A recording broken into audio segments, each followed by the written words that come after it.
for the city, I did it for the love, I did it for the people, I did it for us.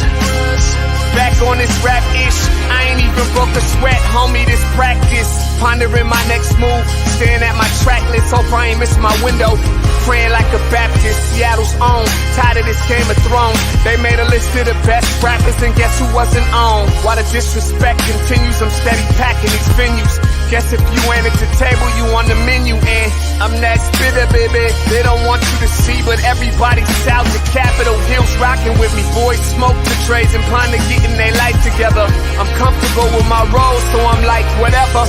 Me? I ain't got a job, but I work hard. And you don't work hard, but you got a job. The irony is I'm judged while you feel the applause. I'm slept on, that's why I had to set this alarm. My dudes is armed, I'm armed with this arm charm. Body banging like she got that cream from Barry Bonds. Yeah. I did it for the city, I did it for the love, I did it for the people, I did it for us. X-ray season is here, a real hitter with a mic, I'm everything that they fear. With that, hood ain't the same, I was all on their ass, I'm level-headed. So yo, my dudes love when I spaz, and I'm so over Seattle's passive-aggressive attitude. They don't call you back, what they really saying is F you. While I'm from the same place, I move at a different pace.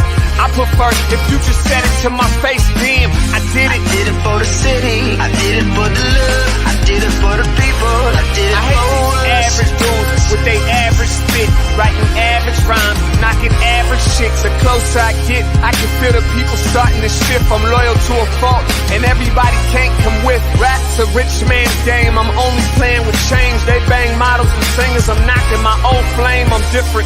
The crowd, I move with the chosen few. Black thoughts, I could be the front man for the roots. No diamonds and gold, I'm on my sticks and stones. If we can see your panty line, you should have on a thong. My team is strong, through this fire we forged a bond. And they already know what it is when I get on. To the hearse, party like it's December 31st. When I'm on my deathbed, I probably cracking my nurse. You ain't got the bars to compete, I'm a verbal athlete. Deflating these boys so they say that I cheat. Damn, I did it. I did it for the city, I did it for the love, I did it for the people, I did it for us.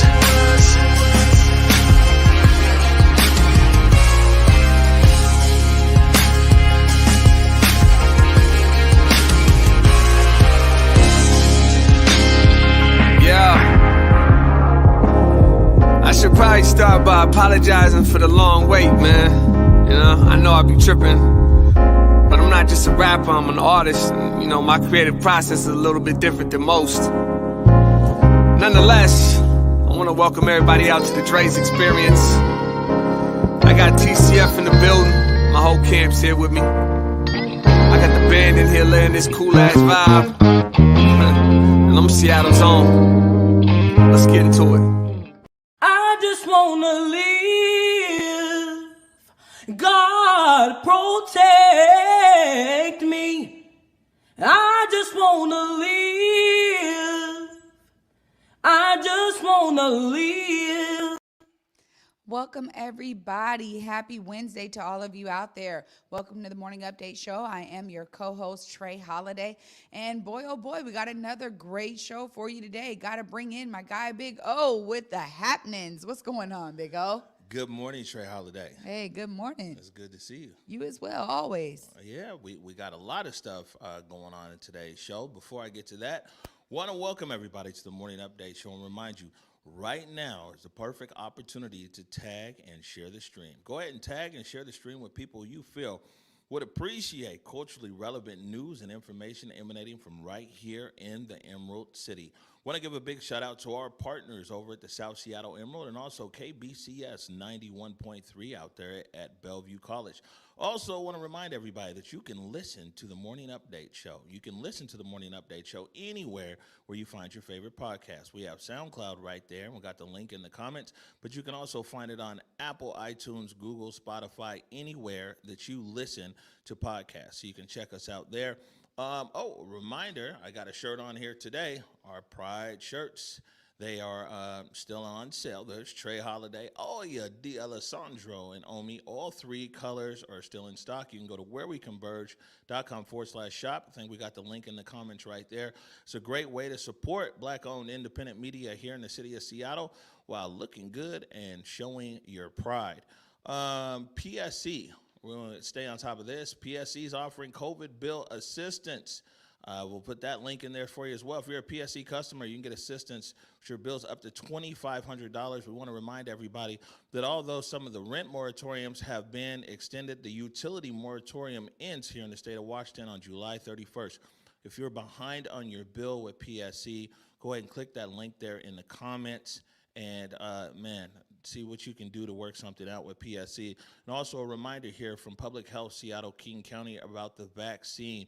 COVID-19 vaccine is always free. Anybody tells you to cash app them, it's not the real deal. No appointment needed. We've got the link in the comments there. If you are in search of the vaccine here in King County, it is around and it is readily accessible.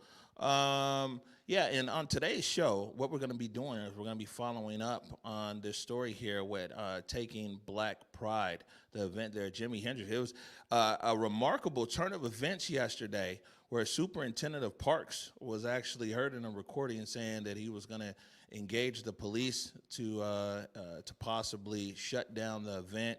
Then there was a statement released saying that the superintendent misspoke. We're going to get into that. But live on the show as well, we have Ben Brandow from KBCS, our partners over there.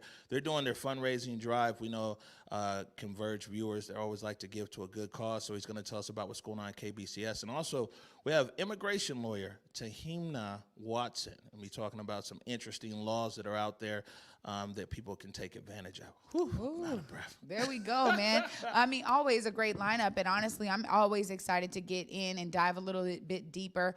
Every time we have live guests, man, it's like we got a lot going on every time. Y'all should understand the energy in the studio is always lit. Keep it moving, keep it moving. Yeah. All right, well, we got a national story here. It's a big story yesterday, and we got this here from CBS this morning, where the Voting Rights Act, it failed to proceed there in the Senate yesterday. And people should realize, and I'll explain this here in this clip, they weren't even voting on the bill yesterday. They were voting on whether they should even debate it. So it didn't even get to debate. This is CBS this morning. Democrats say they will continue the fight over voting rights after Senate Republicans blocked their sweeping reform bill. A move to begin debate on the so-called For the People Act failed last night in a 50-50 party line vote. 60 votes were needed. Our Nancy Cordes is at the White House for us. Nancy, good morning to you. What does the Biden administration plan to do now? Well, Tony, the president announced that he's going to have more to say next week. But beyond that, there doesn't appear to be much of a plan, which is a reflection, frankly, of how few options Democrats have on this issue in a divided Senate. The fight is not over. Vice President Kamala Harris presided over the Senate during her party's failed attempt to advance a voting rights bill. The motion is not agreed to.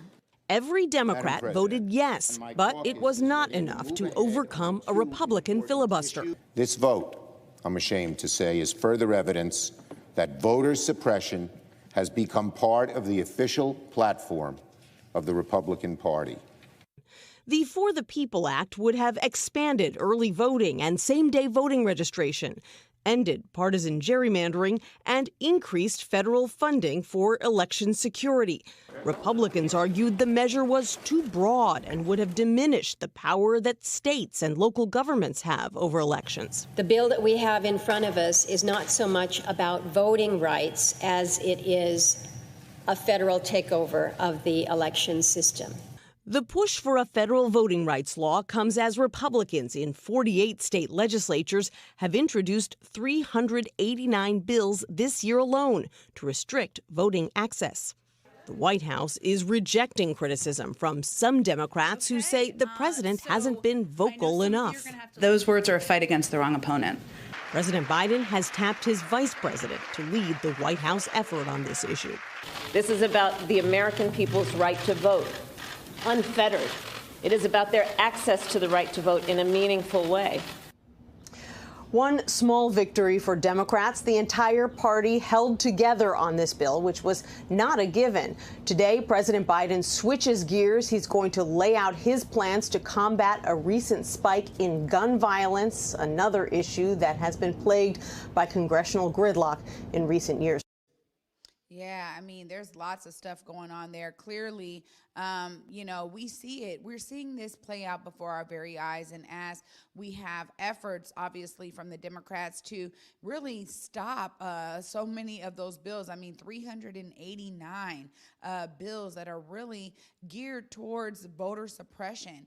Right now in 2021, it just feels like, there's a real strong effort to kind of go back to some of the things that were existing and have continued really to exist, but really existing at the heart of allowing folks to vote. There's always been suppression. We've been talking about it for a long time. And the truth is that, probably not enough of us are even shocked at all that the Republicans blocked this vote. And when they talk about, it being too broad of a thing, too broad of a bill to try to pass at this time, and really taking away the power from states. I think it's important when we talk about this from a federal perspective that everyone does have the right to vote. And honestly, individual states shouldn't be able to say, well, our state is going to do it this way or our state is going to do it that way. Man, open up the vote, man. Let people use their voices.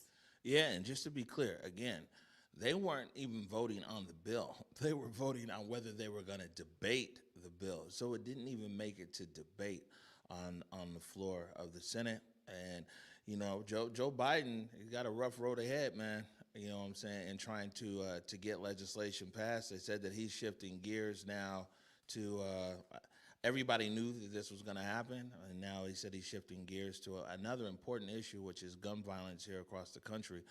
But, real discouraging yesterday. That I think the thing that gets me is that they didn't even debate.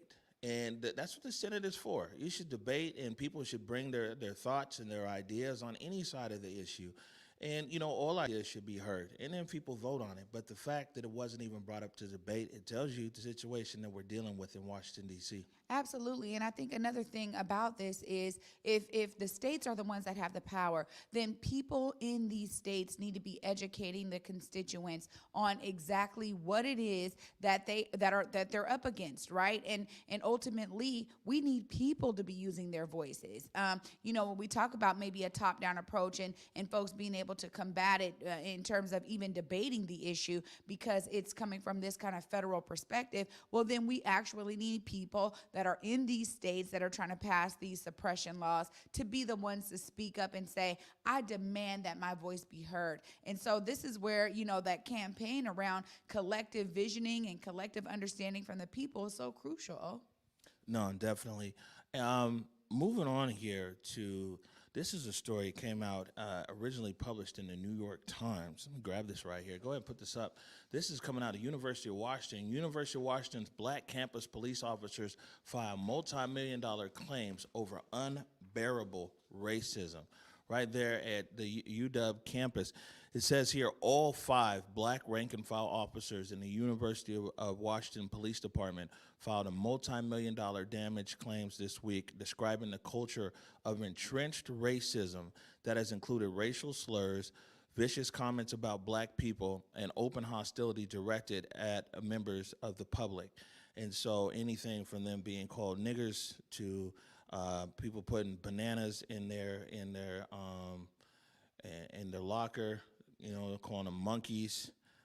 Man, it was real. They're saying it's a real hostile environment out there, and that's something that oftentimes when we look at police and policing, it's a whole nother story internally for a lot of times for black officers inside these police forces.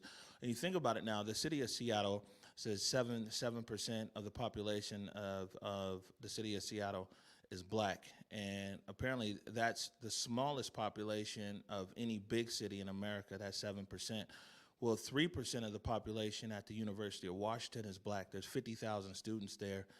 Still on the old math. I think that's about 1,500, 3% of 50,000, 1,500 black students in a school of 50,000 students.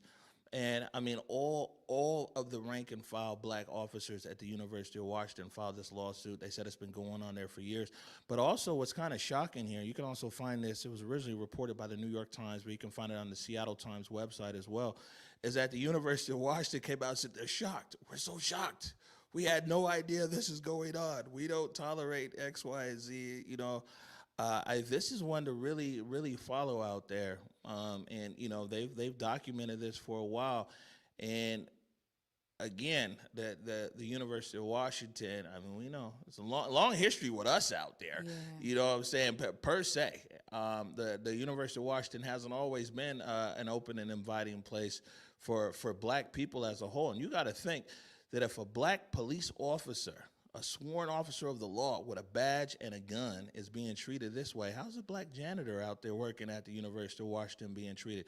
Or possibly even Black professors. Yeah, I mean, at the end of the day, this is, it is. I'm glad that they utilized their voices and collectively came together to file this suit, because oftentimes it isn't until we get to this point where the majority of the public becomes aware about some of the characteristics and elements that are residing in these sectors of our society. And it is important that, again, their voices be heard, and honestly, that this behavior be eradicated. I mean, again, we're talking about such persistent ideals of white supremacy and white privilege that have really permeated so many different sectors of our society.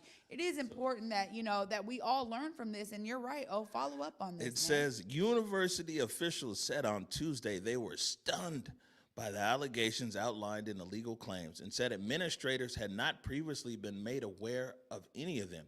Any of these incidents described here would prompt an immediate investigation and appropriate disciplinary action. This is basically what a spokesperson, Victor Balta, from the University of Washington, said. And so, again, all of the rank and file officers at the University of Washington have filed a lawsuit against the University of Washington. It's an $8 million lawsuit. Wow, so, wow. We'll follow up for sure. I'm going to circle back around here to the Taking Black Trans, because we want to give that some, Taking Black Pride, excuse me. Let's go into, there's just an uptick in shootings here across the city of Seattle. And once again, quite a few people who have been shot or even murdered or people that, either we know directly or indirectly, or a friend of a friend, or a friend's child, and some of everything else. And there was a shooting there in Mount Baker, right there at the transit center. This is a clip here from Q13 News. Seattle police are investigating a deadly shooting at a bus stop in the Mount Baker neighborhood, and detectives are looking for 2 suspects who are still on the run tonight. Q13 News reporter Jennifer Lee has reaction from neighbors who are just stunned by this violence. Heard about 10 to 12 rounds being fired. A backpack, AirPods, and Nike shoes. Seattle police say 2 men opened fire in broad daylight. Several people witnessed the violence at the Mount Baker bus stop on Rainier Avenue South. There's a gentleman talking about a guy in a hoodie and otherwise, and just point blank walked up to this gentleman. Sounded like it was a pretty specific target, and opened fire and then took off. It sounded like firecrackers. But it sounded weird. I wasn't sure, but I said that, but I didn't think that they were gunshots. I just thought they were firecrackers. It sounded like the other gentleman said, like a machine gun, like machine gun fire. Seattle police say the shooting was reported just before 1. The victim is a 32-year-old man who was shot multiple times. Seattle Fire says he was taken to Harborview Medical Center in critical condition, where he died. Right now, what I can say is that this is being investigated as a targeted attack. Just steps away from where that shooting happened is an outdoor play area for children. The preschool says luckily no children were outside. They were all inside the building taking a nap. Like, my daughter goes to that preschool and she's not there today, thank God, because it was right next to where they play and stuff. So I don't know, it's ridiculous. For much of the afternoon, buses were being slightly rerouted as the investigation unfolded. I'm very concerned for the safety of everyone living here and people who have to transit here every day. In Seattle, Jennifer Lee, Q13 News. Yeah, well, again, and there's a lot of different people who have a lot of different reasonings why, violence is occurring, not only here in Seattle, but across the country, and uptick in gun violence and everything else. But for sure, it's occurring. It's occurring. Yeah. It's occurring for real. And like you said, these shootings, it's just it's we talked about these numbers, man. 36% increase in these kinds of shootings and incidents, and unfortunately, the families are the ones that bear the brunt end of it. I mean, here you have a 32-year-old man who, shot multiple times and was fighting for his life before, having to succumb to all of those shots at Harborview. And, when I hear these things, I mean, of course it came through my radar, right? I mean, as soon as it was happening, I was on a Zoom call, and they're like, oh my gosh, something just happened at Mount Baker. Because the word travels fast throughout our communities. It travels fast in terms of, man, everybody gets on alert. They're like, oh my gosh, is this somebody I know? When I hear 32-year-old, I'm like, I got a brother who's 32. Was he out there? You just start thinking about how close this is going to hit you. And then I immediately am thinking, man, whoever the family is, man, let me pour love and let me pour light and energy, immediately praying and meditating for them, because this is so, it's just tragic, man, to hear this stuff over and over again. And I refuse to become numb to it. Oh. Yeah, no, for sure. I mean, there's a friend I have been knowing for, I don't know, most of my life, and his son and his girlfriend were shot over there, not too far from there, right out at the 7-Eleven on Rainier, mistaken identity. Apparently, the young man has a car that was similar to a car somebody else was looking for, and then here's two innocent people who were shot. We definitely cannot look the other way when it comes to these acts of violence across our city and these acts of violence that are occurring in our neighborhood. Yeah. So, moving on here, yesterday, real interesting day. We emotional day yesterday. We talked about the Taking Black Pride and what's going on there, and the event that they have planned this weekend at Jimi Hendrix Park. Somebody got a phone ringing around here? That's a loud phone. All right. Well, I don't know where it's at either. But we okay in here, guys? All right. Oh, it's the monitor. The monitor has a phone in it. Oh, okay. Tell them stop calling. All right. So, basically, yesterday. So we got off air yesterday, and the superintendent of parks here in the city of Seattle had a meeting going on yesterday, and there was a recording in this meeting, and in the recording, the superintendent of parks can be heard saying that basically he was going to engage SPD to disperse this event, the Taking Black Pride event. Now, it's on tape. I heard the recording, but the recording is a clipping, and I don't have the whole recording, and that's why we didn't run with the recording, right? But I definitely heard the recording, and and then the superintendent goes on to talk about the different reasons, basically, why he disagrees with the event, but definitely said that it was going to engage SPD, right, around this. And so, I mean, I spent the day doing what we do, like following up. Reached out to several departments in the city, like, yo, like what's up with this? It's very rare that I've heard that, but that's an assumption that a lot of people make because, there's a lot of things that occur in the parks, and we know that, like, the parks can't get cleared on anything unless the Seattle Police Department actually calls them. Unless, there's other things that might go on. Clearly, if there's fights in the park doesn't need to call the police first. The police can respond to that. But something like this, or even the sweeps, it's a coordination there with the Seattle Parks Department to sweep out. And so it was stunning to actually hear these comments come out from the superintendent of parks yesterday, and also tells you kind of the polarization, maybe, or the different places people are at in the city. You have the Office of Civil Rights, who's basically like, yeah, man, you know what? You guys do your thing. When they got some complaints against them, and then you had the superintendent of parks over here. Now, followed this up throughout the day, and was hoping to get like a whole recording of the meeting. We weren't able to get a whole recording of the meeting. It's just a clip, but he said it, and the city had to clean it up and try to walk it back. But I mean, he definitely said it, and we'll put up this part of this statement right here. This is from Rachel Shulkin over at Seattle Parks and Recreation. The city will monitor the event and intervene if there are public safety concerns. The superintendent misspoke. We'll go ahead and put that up one more time. The superintendent misspoke in saying that SPD would be involved. SPD will only be involved if there are public safety concerns.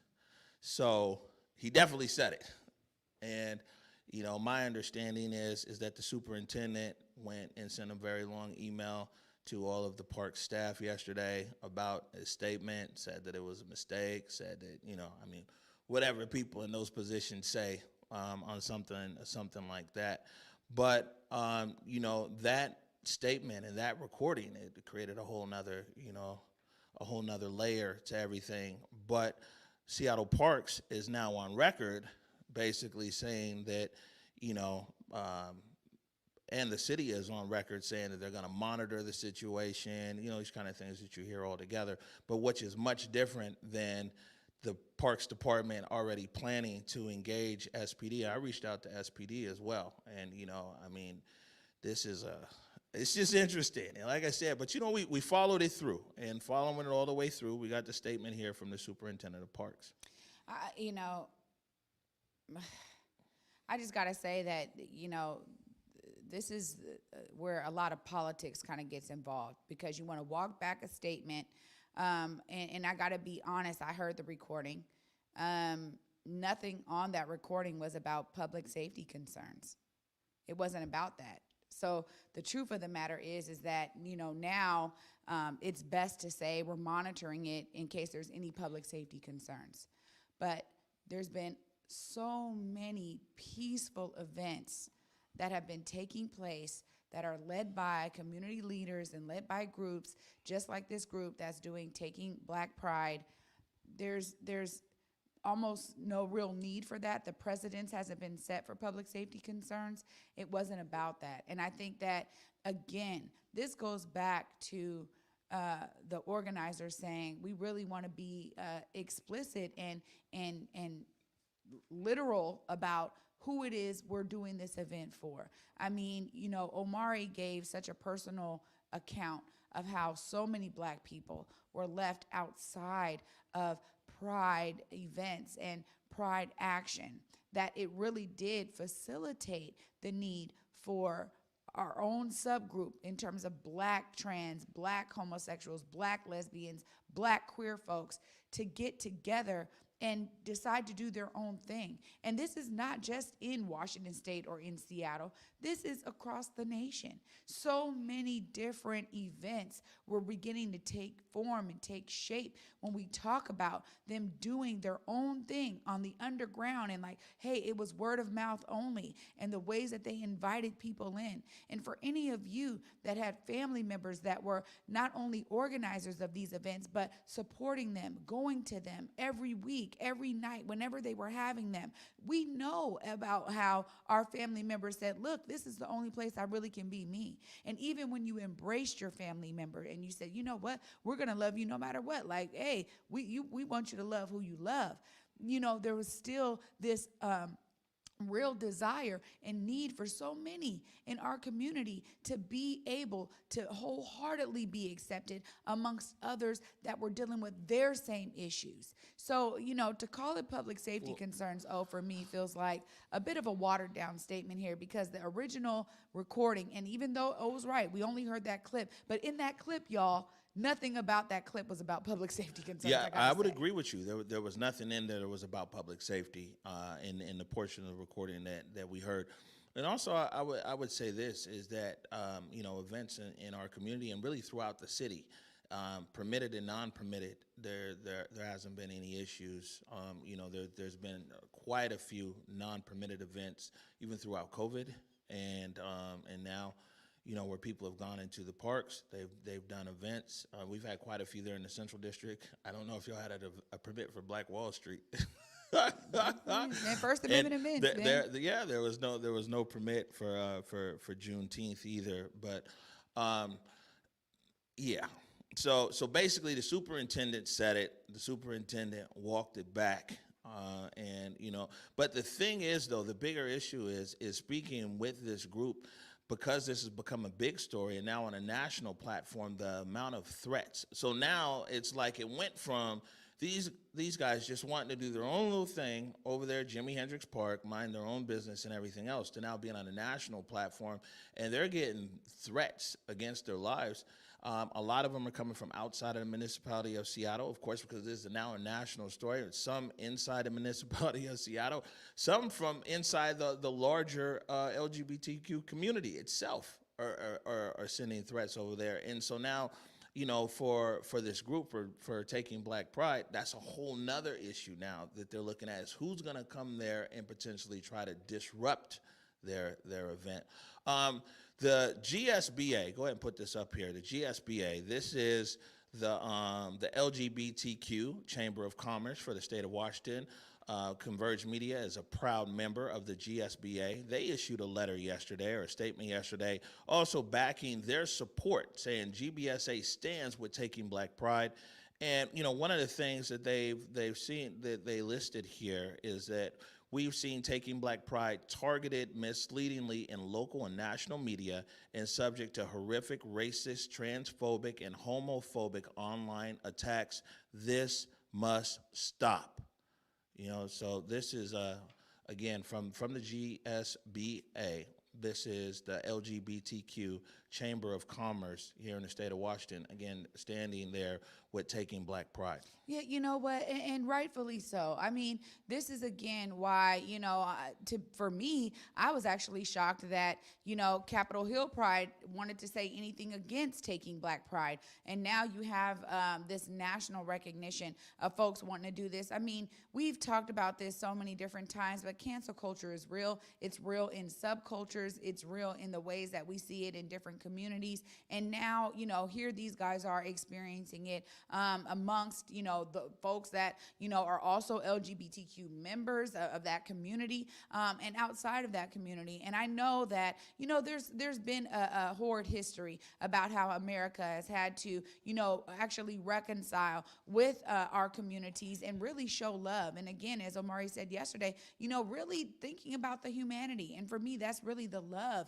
in terms of, hey, you're another person, right? Whatever it is you believe or whatever it is your lifestyle is, those things do not denote you as a person and should not denote me seeing you as a person and seeing you as someone that I should give love and respect to. And ultimately, we see this time and time again, whether it's race, whether it's, these gender equality issues, now LGBTQ issues. This is something that we really have to reconcile with as a nation, because the hate that is so evident and permeating through all of these subcultures and communities, man, that is something that we've dealt with for so many generations. And it really is like us learning in order to be able to root it out. Oh, it's ridiculous. Right. And unfortunately, I don't think there's going to be a lot of rooting out between now and the date of the event this weekend. And so one of the primary concerns in speaking to the organizers is now security. Yeah. I mean, you have to take a lot of these threats. Some of these threats or whatever, you see somebody's making a threat from the other side of the world. But some of these threats are definitely coming, in from locally here in the Seattle area and some nationally. And they don't have the luxury of just, saying like, oh, well, and so security, and I know they had a lot of questions. The statement came out there from Parks, and I think that it probably just at this point is going to need a little bit more definition, because this isn't now that's on a national stage. This isn't just the average event that somebody has in the park. It's, it's this and that. Now the attention around it has drawn in a whole nother element. And so this event probably needs to be looked at a bit of a different light, because of the spotlight that it's been on, and really a lot of the hate that it has attracted. We've gone long here, but I'm glad we did because it's well worth the conversation. We're going to take a quick break right now. When we come back, we're talking to Ben Brandow from KBCS 91.3. We're talking about all the good stuff going on over there with our partners at KBCS. You're watching the Morning Update Show. I did it for the city, I did it for the love, I did it for the people, I did it for us. Back on this rap-ish, I ain't even broke a sweat, homie, this practice. Pondering my next move, staring at my track list, hope I ain't miss my window. Praying like a Baptist, Seattle's own, tired of this Game of Thrones. They made a list of the best rappers and guess who wasn't on? While the disrespect continues, I'm steady packing these venues.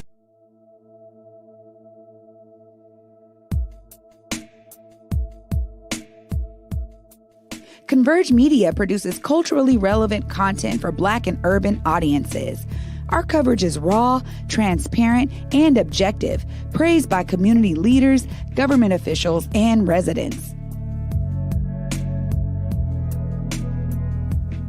Support Converge Media today via Venmo, Cash App, or PayPal at Converge Media.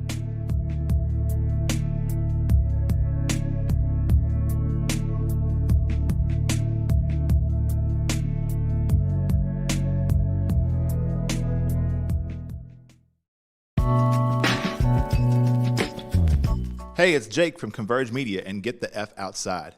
I hope that all of you are taking advantage of the ability to be outdoors and enjoy nature as our summer months heat up. One other thing that you can take advantage of here in the King County area are free COVID-19 vaccinations. There's all kinds of options for pop-up clinics, and the vaccine is able to be administered to anyone 12 years and older. And did I mention that it's free? You don't need insurance, and they don't care what your citizenship status is. And that kind of sounds like the way things should be anyhow, but we'll save that for another conversation. Information and resources are available at kingcounty.gov/COVID, or you can call the COVID-19 call center at 206-477-3977. Washington, we are almost out of this, but we got to stay locked in for the home stretch. Let's get vaxxed out so we can max out our time with friends, family, and in the great outdoors. Jake Grav brought there. You guys got to make sure and check out Jake's show, GTF Outside. Man, last 3 episodes have been dope. What you got for episode 4, Jake? Where are you going? Denali. He's up in up in Alaska. Yeah, I remember when he asked me if I wanted to go. I'm like, yeah, I'm good. All right, welcome back to the Morning Update Show. Joined here on set now by Ben Brandow from KBCS 91.3 out there in Bellevue College. How are you? Hey, I'm doing great. Thanks so much for having me, Omari. All right. So the bottom line of why you're here is you need people to donate, but we're gonna get there. We're gonna get to that. Why don't you first tell people about KBCS? Absolutely. So KBCS is a community radio station. We've been around since 1973. We're over on the campus of Bellevue College. As far as our programming goes, all weekday mornings we do a mix of progressive news with a social justice focus, and then the afternoons we do a mix of roots, rock, and soul music.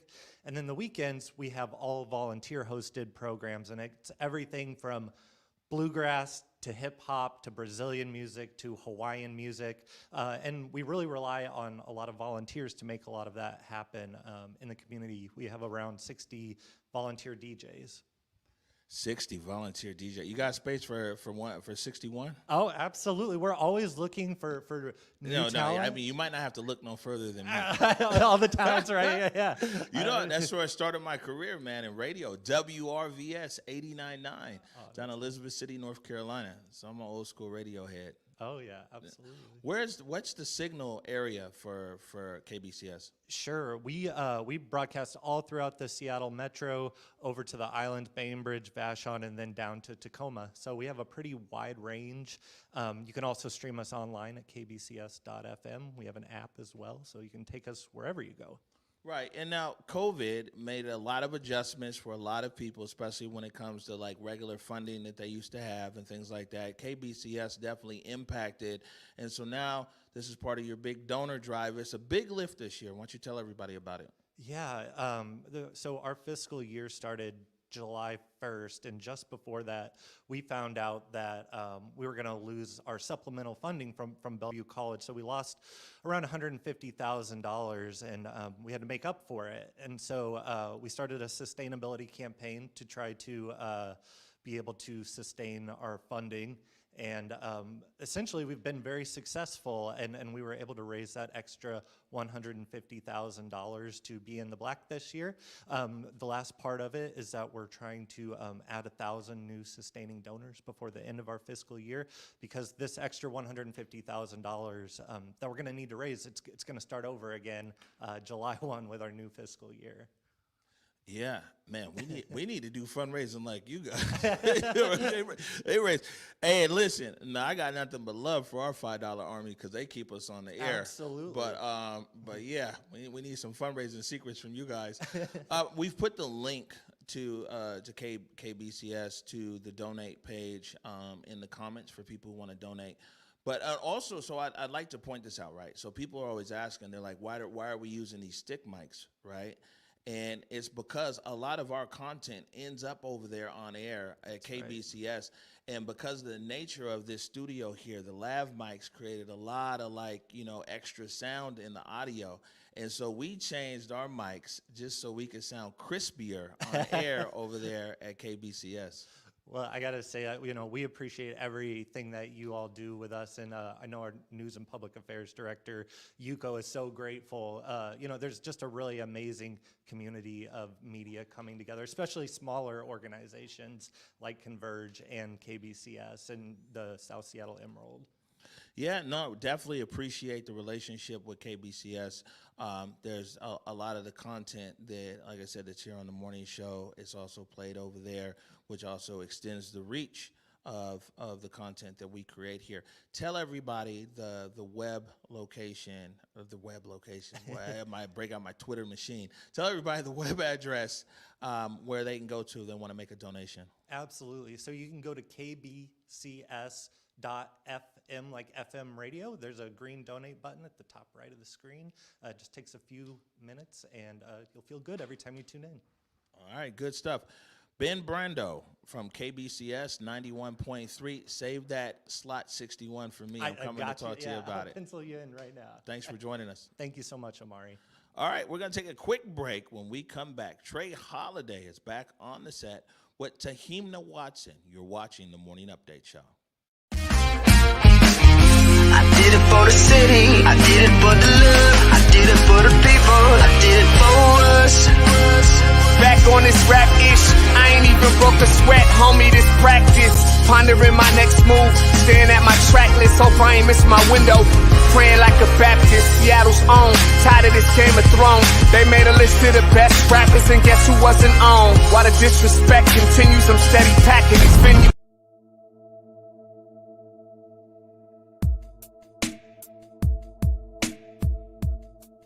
Converge Media produces culturally relevant content for Black and urban audiences. Our coverage is raw, transparent, and objective, praised by community leaders, government officials, and residents. Support Converge Media today via Venmo, Cash App, or PayPal at Converge Media.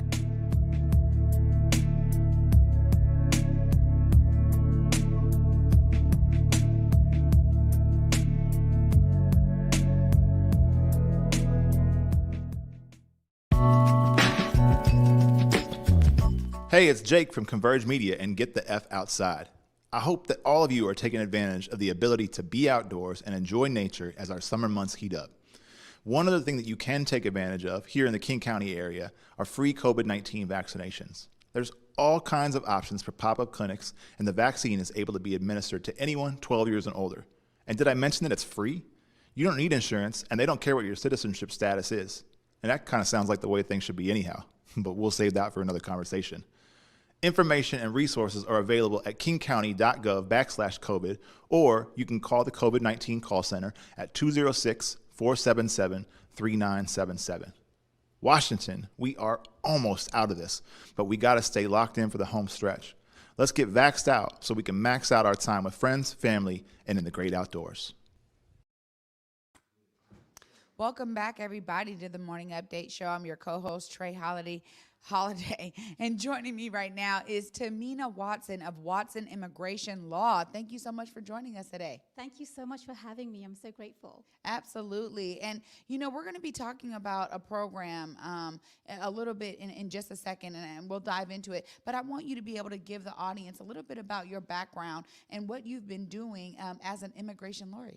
Well, wonderful. Well, thank you for the opportunity. I am an immigration attorney in Seattle at Watson Immigration Law. If you haven't tuned into my accent, I'm also an immigrant. I was born and raised in London, and I moved here when I got married to an American and went through the immigration process. And as an immigration lawyer, I help people with the most important things in their lives, their livelihoods or their loved ones.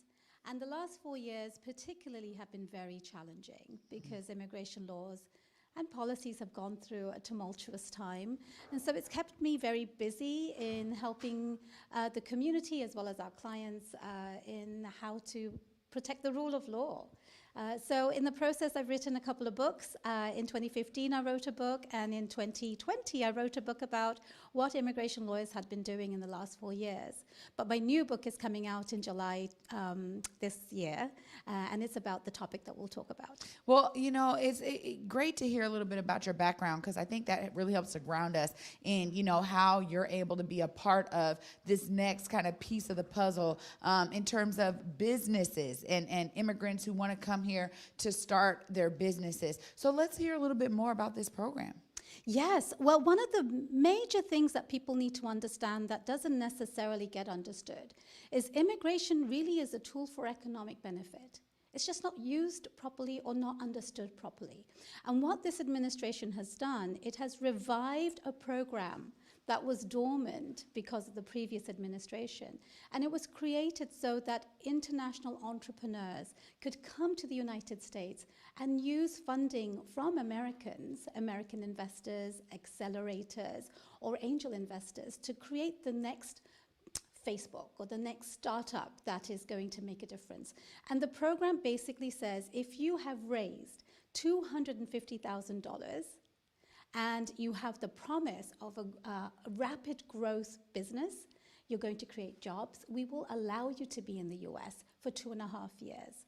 What's different about this is the programs, the visa categories that exist are not suitable for the modern day entrepreneur who's getting their hands dirty, sweat equity, sitting in a basement, you know, really working hard towards something that doesn't exist yet.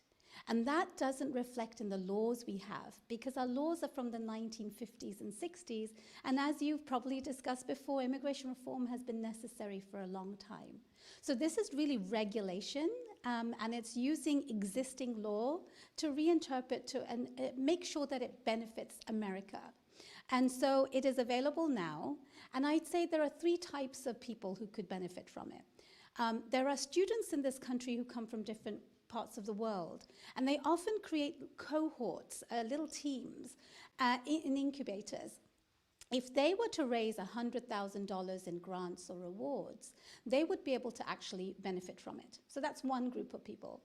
The second group of people are people who are already here on different visa categories. Often I see people who are tech entrepreneurs or any type of entrepreneur really, who has been dreaming about a product or an idea, but hasn't been able to do that yet because they don't have that pathway, the visa categories limit them, and so it's existing people here could benefit from it. And the third type of person is somebody who's already outside the country, who wants to come in. And so as long as they can prove that they're going to create these jobs, they're going to have social impact, they would be permitted to come in. Wow, I mean, it sounds like it's really trying to, you know, benefit a broad amount of immigrants, and I think that that's probably obviously been thought out from that perspective. Now, this lasts for 2.5 years. What is the opportunity for them to become citizens, you know, if they are successful? Is there a thought process about what happens to these entrepreneurs after that 2.5 years? That's a really good question. After 2.5 years, they'd be able to extend for another 2.5 years. But this program doesn't easily lend itself to either a green card or citizenship. They do need to still navigate the existing system. And that's really why I wrote the book called the Startup Visa.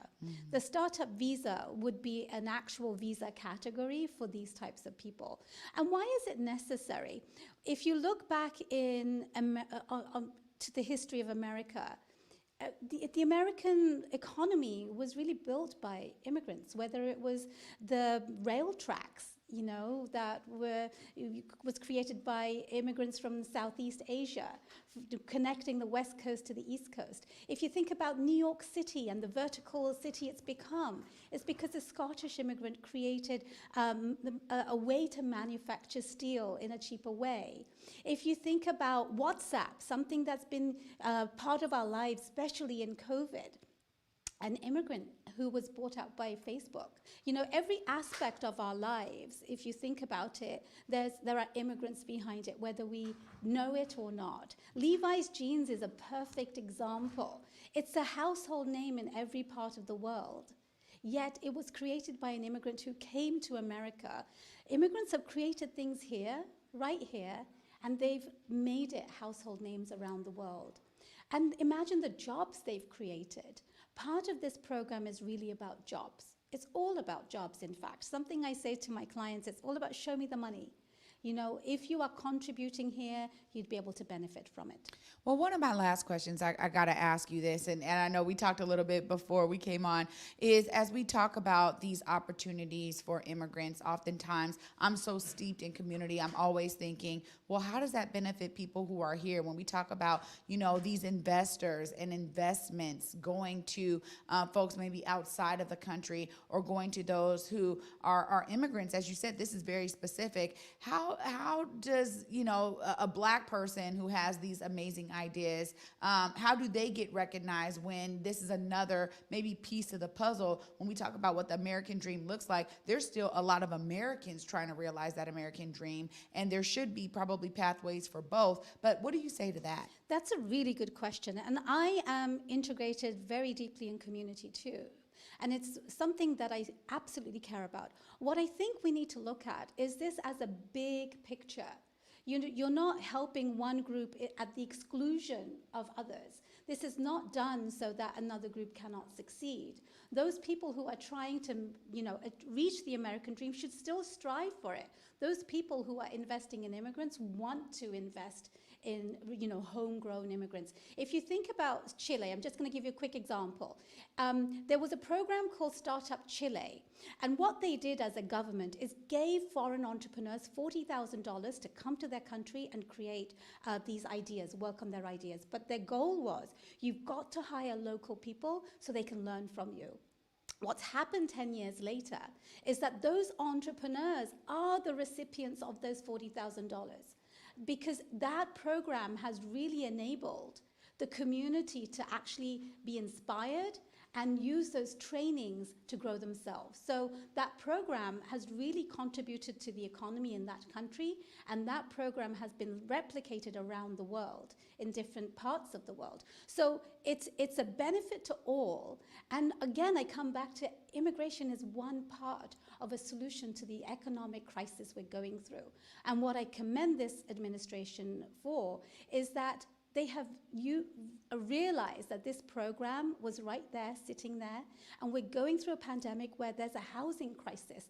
If the moratorium on evictions was not in place, what would we have done for all the people that you represent and talk about? They need jobs. And jobs don't just come out of thin air. You've got to find ways to create them.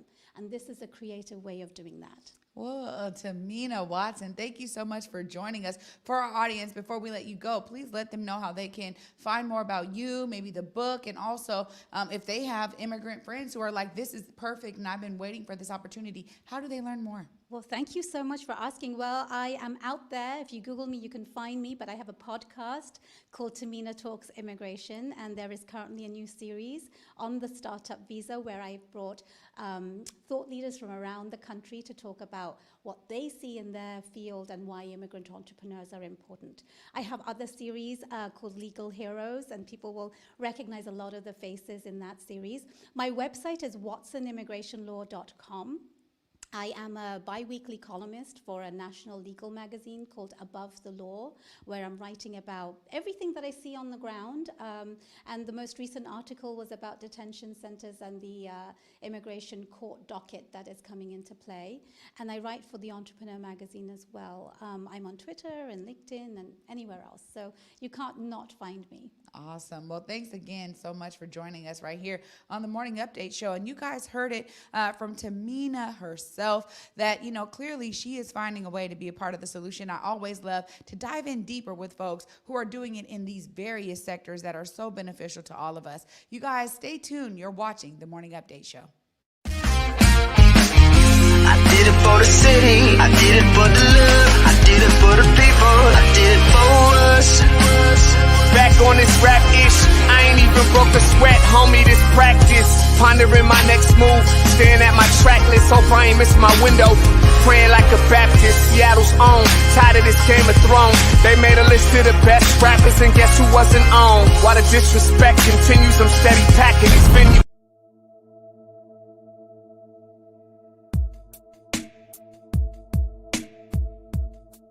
Converge Media produces culturally relevant content for Black and urban audiences. Our coverage is raw, transparent, and objective, praised by community leaders, government officials, and residents. Support Converge Media today via Venmo, Cash App, or PayPal at Converge Media.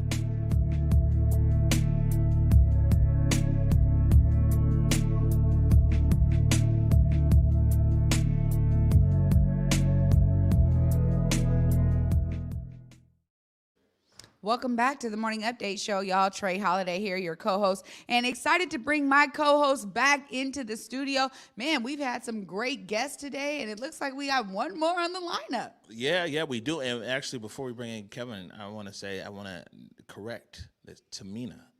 I said Tahimna's name incorrectly. You know, I'm big on that. So, you know, I always want to correct things, and very informative segment right there. Speaking of informative, we're bringing in the nerdy and wordy Kevin Schofield. What's up, Kev? Hey, good to see both of you. It's been a little bit. Trey, I just want to tell you that was an amazing interview with Tahimna. I really appreciate it.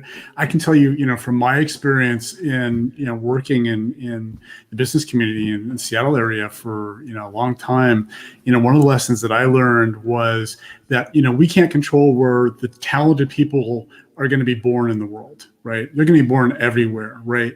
But the best thing we can do for our economy and for our culture and for our cities and country is to bring as many of the world's most talented people here, right? Because then, kind of as Tahimna was saying, we grow the economy, we grow more jobs, and everybody benefits from that. I mean, it isn't really sort of this zero-sum game where if we give a job to somebody, that means that there'll never be a job for somebody else, right? If we get all the best, most talented people here, the ones who are born here and the ones who are born in other places in the world, we all win from doing that. There we go, Kevin's absolutely right. Yeah. And well, you know, I would agree, but you know, we always supposed to ask too. Yeah, you know what I'm saying? Absolutely. We ask absolutely. everybody. How does this benefit the community? But look, Kevin, so tonight at 7 o'clock, it's Seattle News, Views, and Brews. That's the show with you and Brian Calnan. And it's actually been airing here on Converge for quite a few months, and it's picked up a lot of traction in community. We actually brought this show on because you guys talk about a lot of what's happening there in City Hall, City Council, and around the city. And the community's really responded well to your show. We got a lot of people who are watching every week to see what's going on. So tell us what's on tonight's episode at 7. Well, yeah, we're so appreciative that you guys, that, you know, Converge has helped us get out to a bigger audience there. Tonight, we're going to talk about a few different things. Councilmember Sawant's office has been putting out some new tenant protection legislation that's kind of working through the city council system. A bill requiring landlords to give tenants 6 months advance notice of rent increases. Another bill requiring landlords to pay relocation expenses if they try to raise the rent by 10% or more, and then a tenant moves out. So you're going to talk a little bit about those. Another really interesting thing going on is that next month, Councilmember Mosqueda is going to move to start lifting the $4 per hour hazard pay mandate that's been in place for grocery workers for a few months now. There was a little surprise that came out last week, and that's super interesting. We're also going to talk about the Compassion Seattle Charter Amendment. They've got a self-imposed deadline to collect enough signatures to get them on the November ballot. We're going to talk about what happens if they make that deadline that they gave themselves, and we're going to talk about what happens if they don't. And, if you've been following the show, you know that Brian and I like to talk baking at the end. And Brian is going to share some of the latest creation from his daughter. And we're going to chat that up as well. So it's going to be a great show, and I hope you tune in tonight. All right, I'm tuning in for the baking. So I have to tell you, I got busy over the weekend. For Father's Day, both my daughters were in town, and we had a whole day baking day. We made so many different things. We made like orange macarons. They're super, super good. Made homemade fig Newtons. Oh my God. Like an entire day. I was exhausted at the end of the day. I thought you were just going to pick up a piece of pie or something. No. I made quiche. I made like all sorts of stuff. It was a crazy day. All right, we're up against it, Kevin, so we're going to let you go. That's tonight, 7 o'clock, anywhere you're watching the Morning Update Show. Seattle News, Views, and Brews. Talk to you later. Thanks. All right, Trey Holiday. Man, it was a full show, and we right on time. Full show. And you know what? And a great show, honestly. I think, having these guests come in, speaking more, having Tahimna here, always great to learn more and really educate the audience, man. All right, top of the hour. We're going to get out of here. Any last words for our audience? Man, I just say see yourself as part of the solution. Clearly, we try to make sure that we're bringing guests on here that are doing just that. You guys have the opportunity to do so the same. Yeah, good stuff. Want to remind everybody, support our partners, KBCS 91.3. This is their big fundraising drive, so let's see what we can do to make sure and keep them on air. Seattle News, Views, and Brews tonight at 7 o'clock anywhere where you're watching the Morning Update Show right now. And now, Mr. Director, you can go to the wide shot because we're getting ready to get out of here. So as usual, want to remind you to go forward in your purpose, go forward in your humanity. And until tomorrow at 11 a.m., peace. Lift every voice and sing till earth in heaven ring with the harmonies of liberty. Let our rejoicing rise as the listening skies. Let it resound loud as the rolling sea.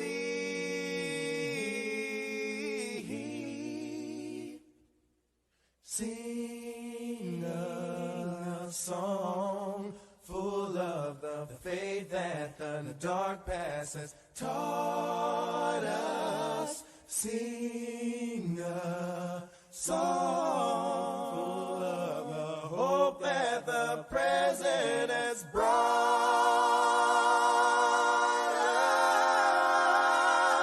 us.